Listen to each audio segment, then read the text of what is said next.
So I'm here with Peter Weller, the legendary actor, a man who needs no introduction, but you know him from RoboCop, my favorite Buckaroo Banzai.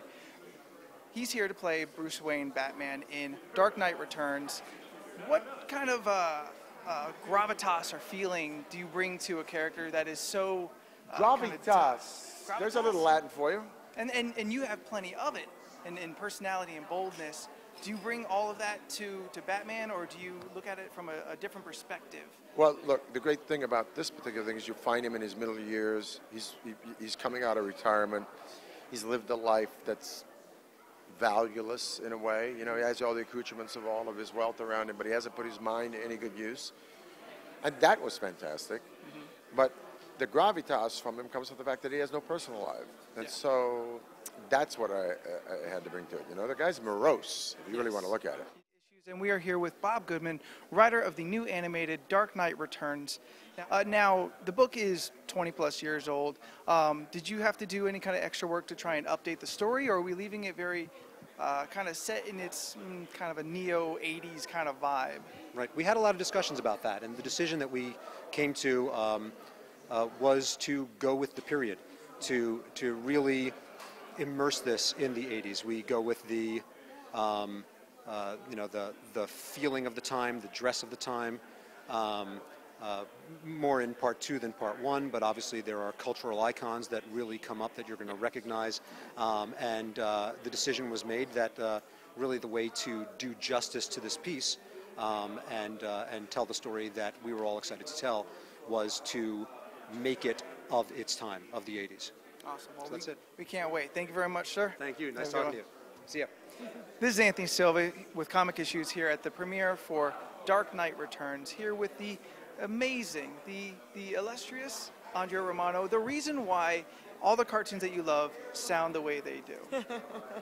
What is it that you look for when it comes to casting a Batman or a Superman or any of the many cartoon characters and heroes and villains?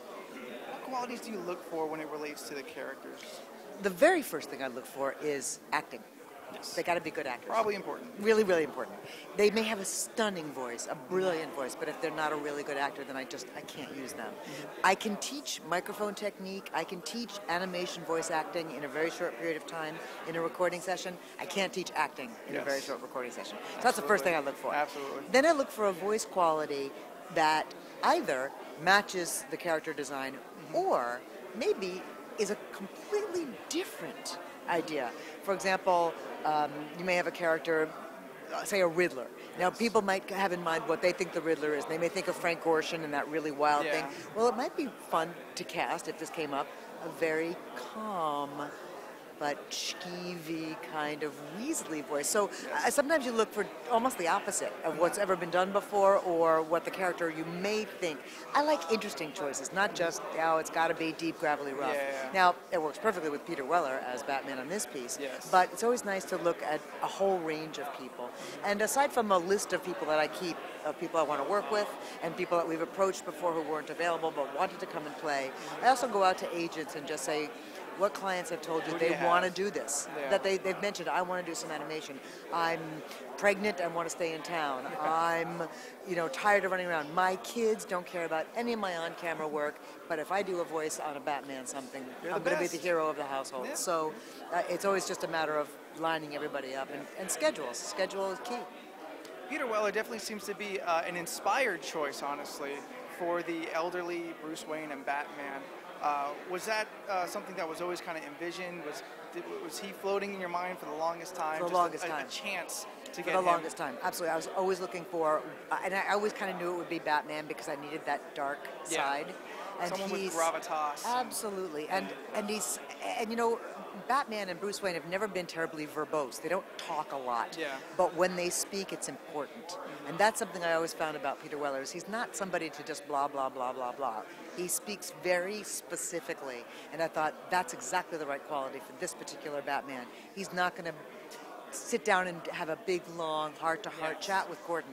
He'll meet Gordon and have a cocktail with him and spend some time with him, but as soon as anything goes wrong, he gets up and walks away. Yes. And that's just, I mean, Peter just portrays that aspect so beautifully. Yes. So I'm here with legendary actor David Selby, voice of Commissioner Gordon.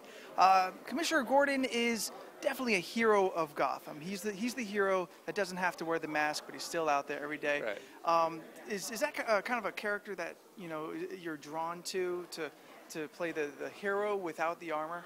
Well, I've played the other side of the fence. Yeah, I know you have. I love Gordon. Mm-hmm. I don't know how else to. He epitomizes to me what is. He's just a good cop. Yeah. And He's strong kinda, commissioner. Go ahead. Well, he would be Batman, but he doesn't need that cowl. He doesn't need the mask, but he is just as passionate about justice and committed, and I don't know how to say this. If he needs to be heavy-handed, he'll do it. He's here with director of Batman: Dark Knight Returns, Olivia. So now Frank Miller is a very specific writer, artist, and the tone that he usually gives in his books is a very dark one. Do you keep that same dark Miller tone with this book, the tone we're all kind of expecting?